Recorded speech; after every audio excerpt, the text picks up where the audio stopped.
We are live, waiting for the prompt for Instagram to come up. I apologize. We were having some technical difficulties, everyone, but we are here. And welcome to Tuesday's edition of the Final Boss podcast. I'm your host, Turbo, the CEO, brought to you by Trinity Entertainment, Trinity Music Group. Man, disclaimer, this is for entertainment purposes only. Our guest tonight, wait a minute, let me give you this introduction. He doesn't need an introduction, but let me tell you those who don't know who he is. My guest tonight is Mr. Mike Foth, affectionately known to some as Big Mike, but I call him Sensei. Mike brings a wealth of knowledge to the show tonight, and we're going to tackle episode 15, protecting yourself against hackers. But before we get into it, let me tell you a little bit about Mike, Sensei, Big Mike. Mike has 35 years of experience in the IT industry, Professional Networks, Inc. He brings a wealth of expertise and knowledge. Listen when I tell you this, wealth of expertise and knowledge. Mike is a seasoned veteran with a deep understanding of the latest technologies and industry trends and can provide you and your business with an additional layer of insight and expertise that is unmatched. His 36 years in IT started in the Army working on Wang word processors. I'm telling his age a little bit, but he's Sensei. He can handle it. And he stayed with technology ever since, gathering many certifications along the way, from CompTIA A+, Net Plus, Security Plus, Linux Plus, CASP, CCNA, Computer Hacking, Forensics Investigator, Microsoft, MCSE, DM Modern, Desktop Administrator, and IDLE Foundations. Whew, boy, that got me. And I'm not even done. He's not done yet. Let's give him a hand. Welcome, Sensei. Oh, man. Glad to have you on the show. And Glad to be here.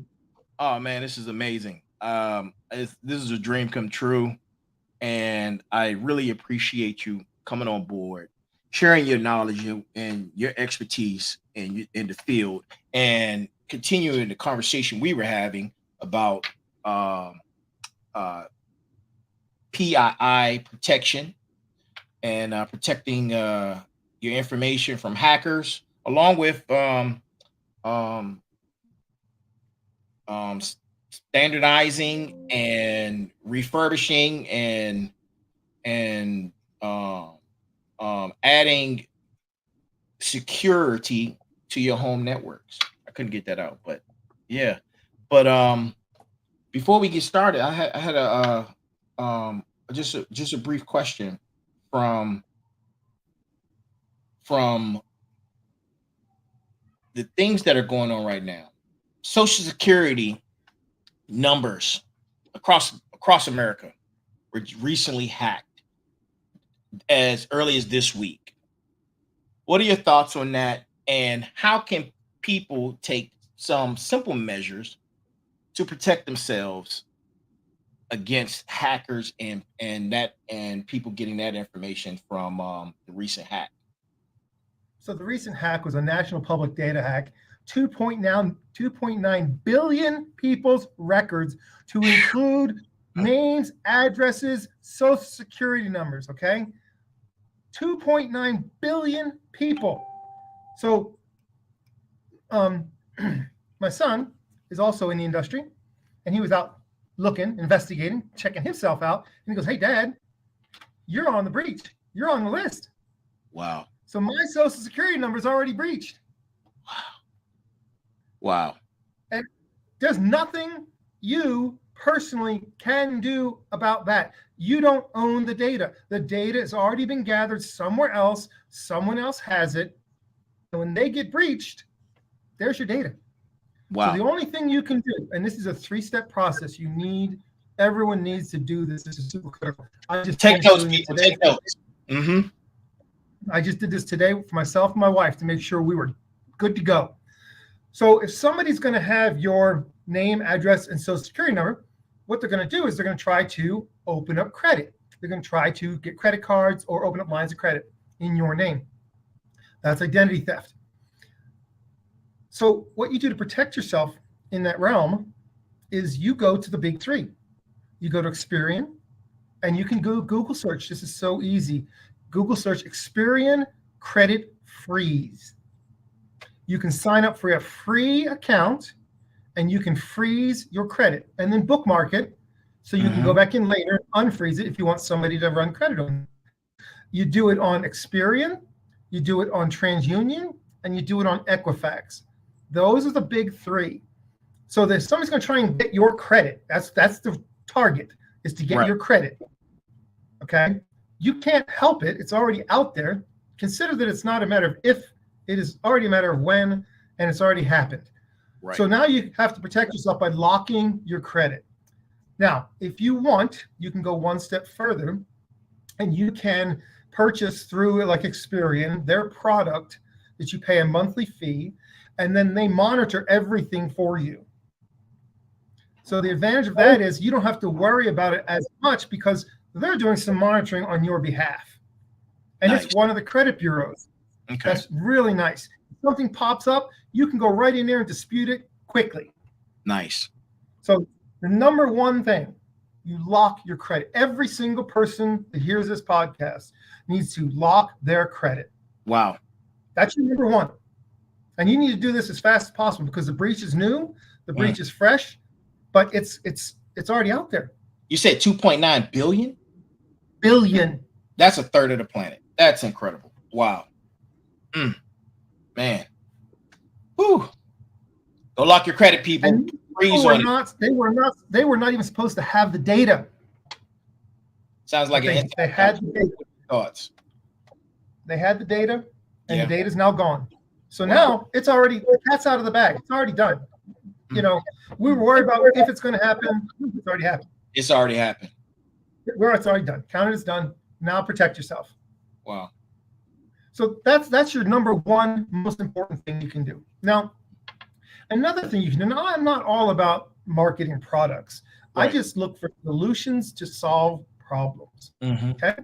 So currently, it's not been that the little guy's been getting hacked a lot because you're not a big fish. You're not a target worthwhile.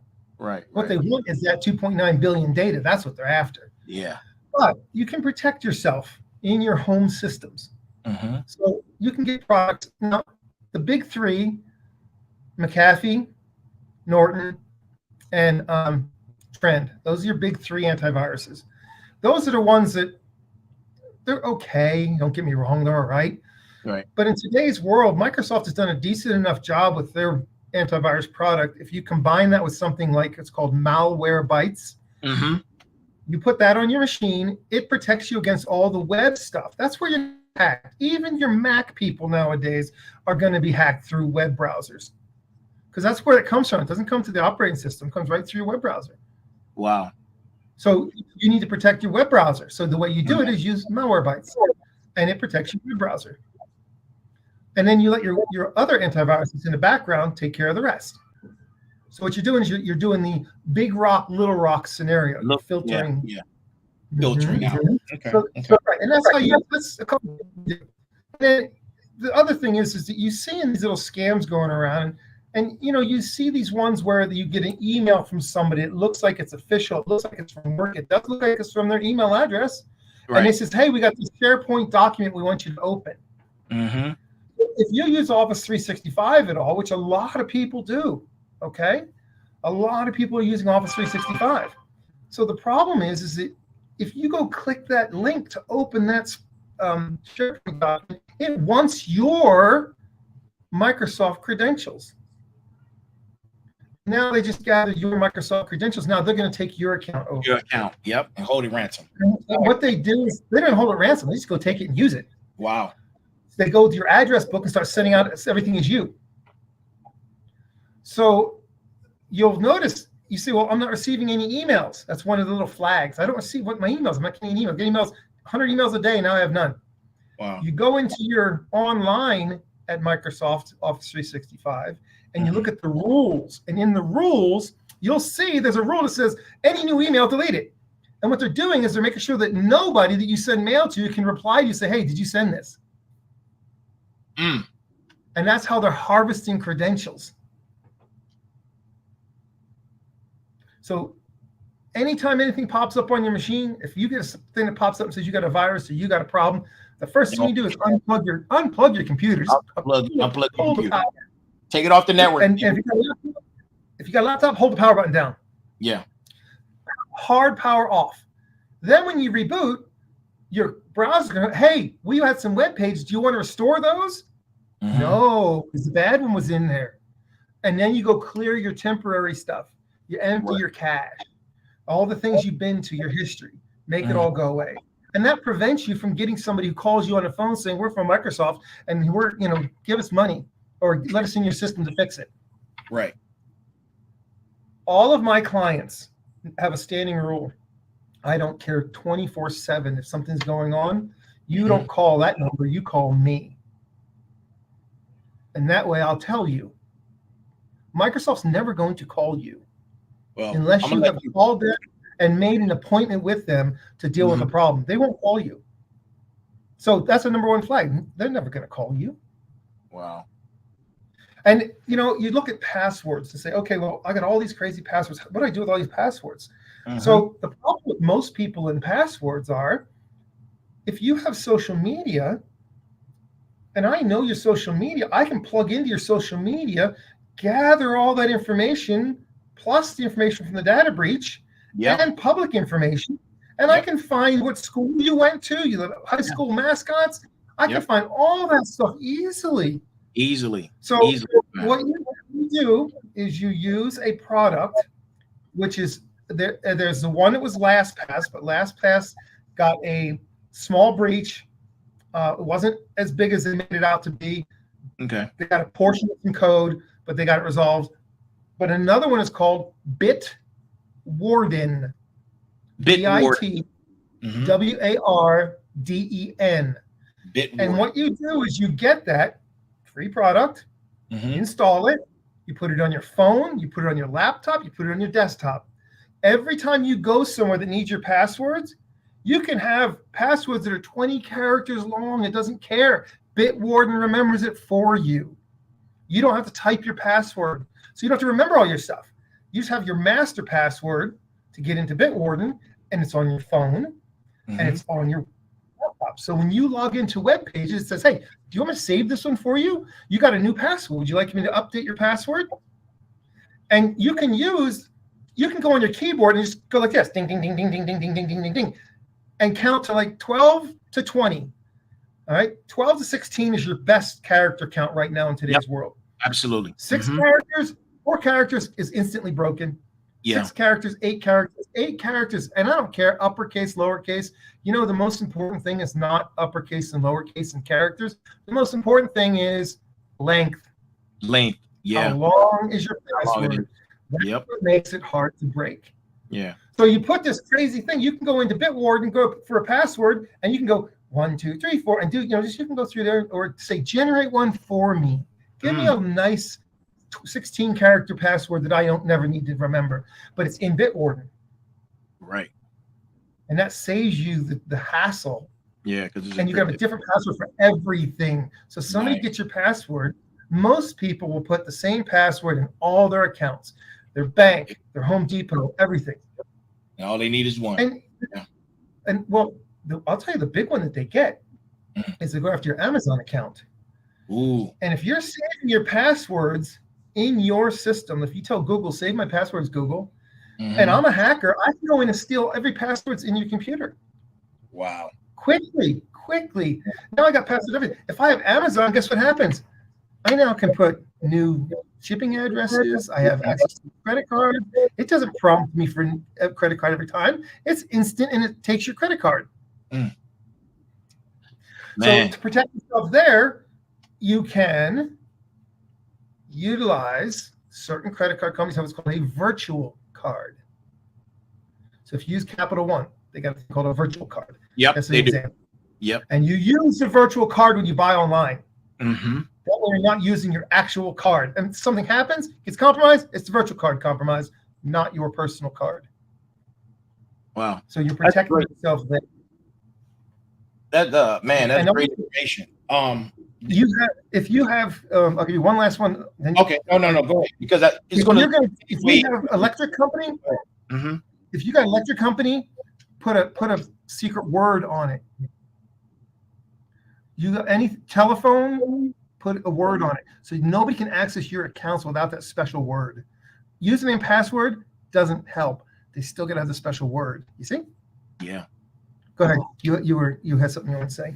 Yeah. So the since we were just talking about passwords, I had another question. It was in reference to passwords, but now since we talked about passwords and we've talked about virtual card, that we could use that as a segue into this next question of what are your thoughts on multi-factor authentication, MFA, enhanced security online accounts that store sensitive information, and what steps should one take to set it up?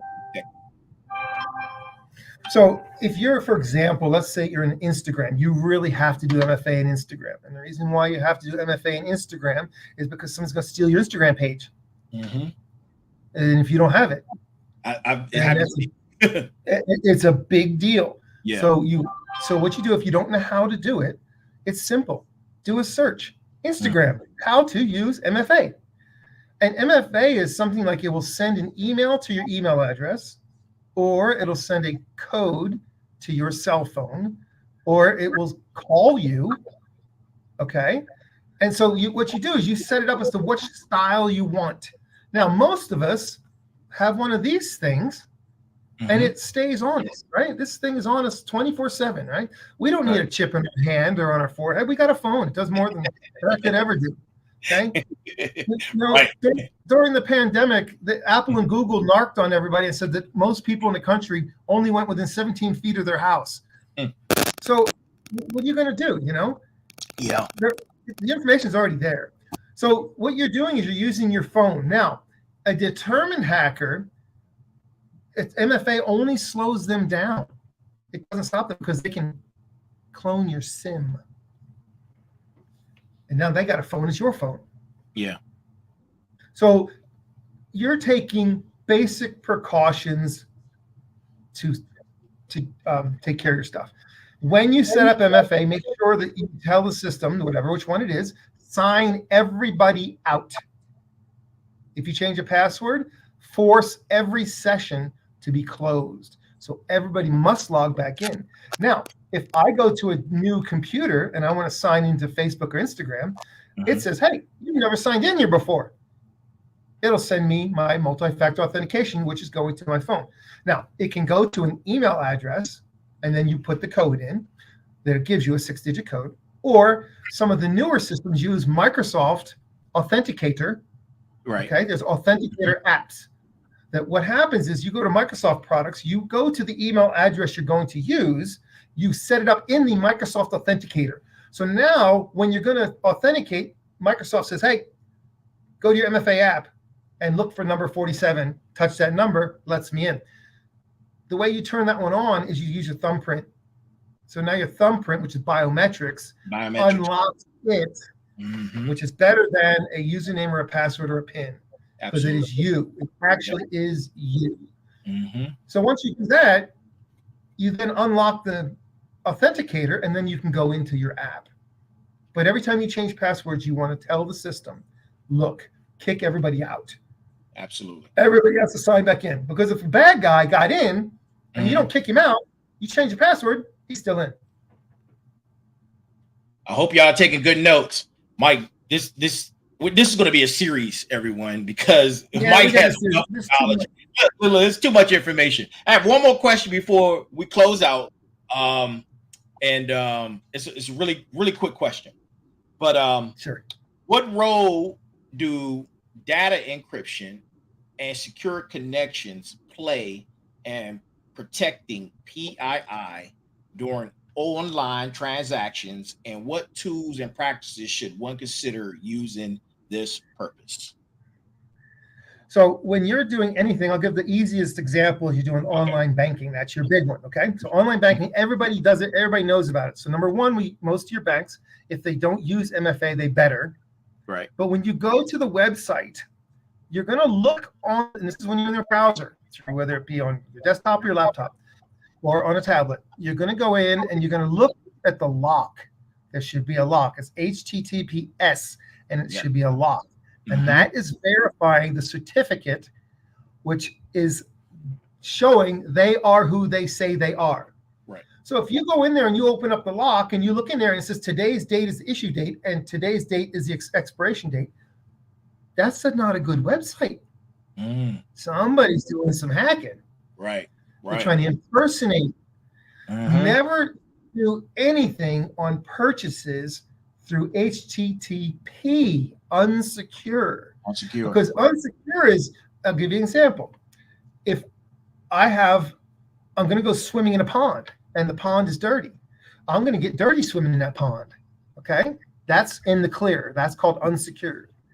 But if I'm going to use encryption, it's like swimming inside of a garden hose. If I lay a garden hose across from one end of the pond to the other, and I go through the garden hose, I'm clean. The dirty water doesn't get to me.